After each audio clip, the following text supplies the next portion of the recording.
नमस्कार दोस्तों, आज मैं फिर हाजिर हूँ एक ज़बरदस्त और बेहतरीन इंफॉर्मेशन के साथ में। दोस्तों, नेटवर्क मार्केटिंग में कहा जाता है कि बहुत सारे लोग फेलियर हो जाते हैं, कुछ ही लोग सफल हो पाते हैं।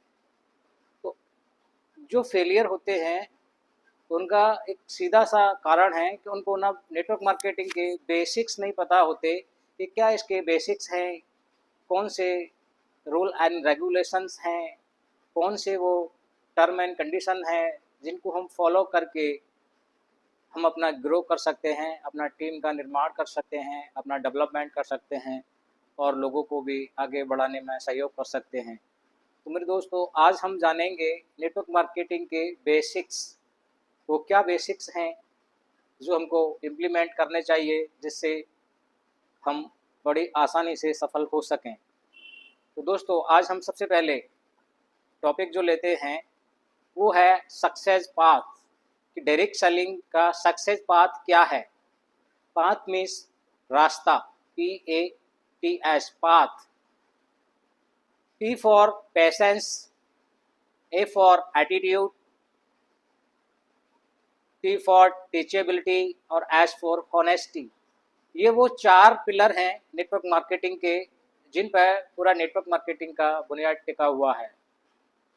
इन चारों में से कोई भी एक चीज़ डगमगाती है या डिसबैलेंस होती है तो हम अपनी सफलता से दूर हो जाते हैं। तो सबसे पहले हम पेशेंस की बात करते हैं। P for patience. Network marketing में सिर्फ वही लोग फेलियर होते हैं जो पेशेंस नहीं रखते, जो धैर्य नहीं रखते। जो लोग इस बिजनेस को कोई जादू की छड़ी के माफिक समझते हैं, बोले अब तो मैं नेटवर्क मार्केटिंग में ज्वाइन हो गया हूँ, अब क्या है, अब तो मेरे को लाखों रुपये महीना आएगा। पेशेंस नहीं होता। और कुछ लोग इस बिजनेस को नौकरी की मानसिकता से स्टार्ट करते हैं।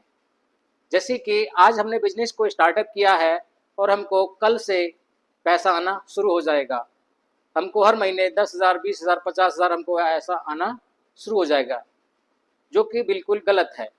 कोई भी व्यक्ति यदि बिजनेस स्टार्टअप करता है तो बिजनेस को थोड़ा सा समय देना पड़ता है, बिजनेस में थोड़ा धैर्य रखना पड़ता है, समय भी लगाना पड़ता है, मेहनत भी करनी पड़ती है, थोड़ा धैर्य भी रखना पड़ता है, तब कोई व्यक्ति बिजनेस में सक्सेस हो पाता है। डायरेक्ट सेलिंग की बात नहीं करता मैं, दुनिया का कोई भी बिजनेस ले लीजिए, जिस व्यक्ति के पास धैर्य है वो उस बिजनेस में कामयाब होगा और जिसके पास धैर्य नहीं है वो बिजनेस में कामयाब हो ही नहीं सकता। तो डायरेक्ट सेलिंग में यह सक्सेस होना है आपको, यह सफल होना है आपको, तो धैर्य बहुत ही ज़रूरी है। कुछ लोग अपना पेशेंस खो देते हैं और बैक चले जाते हैं, क्विट कर देते हैं। कोई व्यक्ति बिजनेस को शुरू तो बड़ा आसानी से कर लेता है, मालूम पड़ा 2 महीने 3 महीने जब उसको उसके मुताबिक पैसा नहीं आता तो वो इस बिजनेस को क्विट कर देता है। वो सोचता है मेरे को कम से कम नौकरी के बराबर तो पड़े। अरे मेरे भाई, ये नौकरी नहीं है, ये एक व्यापार है और व्यापार थोड़ा समय मांगता है। तो व्यापार में थोड़ा सा धैर्य रख के बिजनेस किया जा सकता है। जो व्यक्ति धैर्य रख सकता है वो व्यक्ति इस बिजनेस में आसानी से कामयाब हो सकता है, और जिसके पास धैर्य नहीं है वो व्यक्ति डायरेक्ट सेलिंग में सफल नहीं हो पाता। तो मेरे दोस्तों, सिर्फ एक ही चीज़ है, यह सफल होना है तो थोड़ा पेशेंस के साथ में, थोड़ा धैर्य के साथ में इस बिजनेस को कीजिए।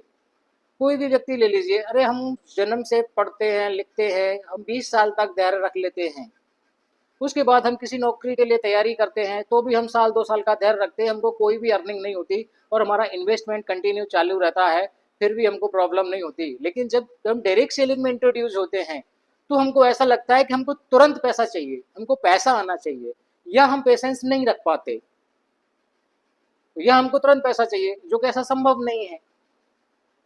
तुरंत पैसा आना संभव नहीं है। डायरेक्ट सेलिंग क्या है? डायरेक्ट सेलिंग ना एक पाइप बिल्डिंग बिजनेस है। डायरेक्ट सेलिंग एक पाइपलाइन का निर्माण करने जैसा है।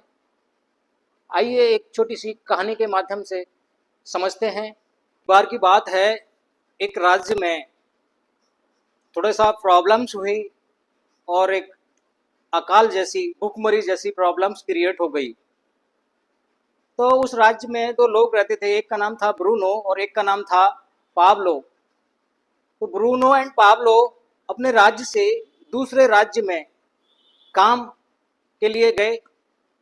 वहाँ पर जो राजा थे, वहाँ के जो ओनर थे, जो राजा थे, उनको उन्होंने बोले साहब हम बहुत ही परेशान हैं, एक दूसरे राज्य से आए हुए हैं और हमारे राज्य में बहुत दयनीय कंडीशन है, तो हम किसी काम के सिलसिले में आए हैं, आपके राज्य में कोई हमारे लायक काम हो तो आप हमें कोई काम बता दें जिससे हम अपना करके अपना गुजारा कर सकें, अपना भरण पोषण कर सकें। तो उस राज्य में ना एक बहुत बड़ी प्रॉब्लम थी कि उस राज्य में पानी की समस्या बहुत ज़्यादा थी। पानी लेने के लिए लोगों को काफ़ी दूर जाना पड़ता था। तो वहाँ के जो राजा थे उन्होंने बोले एक काम कीजिए, वो दूर वहाँ पर एक नदी है, वहाँ से आप पानी लाकर और लोगों को हमारे राज्य में मुहैया कराइए, आप लोगों को पानी पहुँचाइए और आप एक बाल्टी का 1 रुपया चार्ज कीजिए, जिससे कि हमारे लोगों को सुविधा हो जाएगी और हमको आपसे कोई भी कर नहीं चाहिए, हमको आपसे कोई भी प्रॉब्लम नहीं है, आप अपना गुजारा इस तरीके से कर सकते हैं, हमारे पास ये काम है, आप वहाँ से बाल्टी भरकर लाएं और हमारे शहर वासियों को, हमारे नगर वासियों को पानी मुहैया कराएं, तो उसके बदले में आप अपना पैसा कमाएं। दोनों राजी हो गए, ब्रूनो एंड पाब्लो। अब क्या था, दूसरे दिन सिलसिला चालू हुआ, 2 बाल्टी ब्रूनो लेके आ रहा है, 2 बाल्टी पाब्लो लेके आ रहा है, उनको डिस्ट्रीब्यूट करके फिर दोबारा लेने जा रहे हैं, फिर लेके आ रहे हैं, फिर देने जा रहे हैं। ये सिलसिला कंटिन्यू चलता रहा। महीने गुजरे, 2 महीने गुजरे, 3 महीने गुजरे।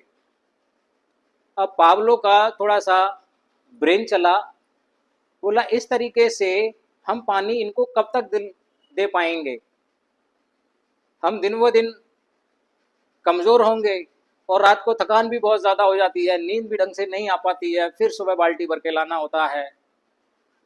ब्रूनो जो है वो मजबूत था फिजिकली, और पाब्लो जो ऐसा सोच रहा था वो फिजिकली थोड़ा कमज़ोर था, वो इतना मजबूत नहीं था, इतना स्ट्रांग नहीं था ब्रूनो के जैसा।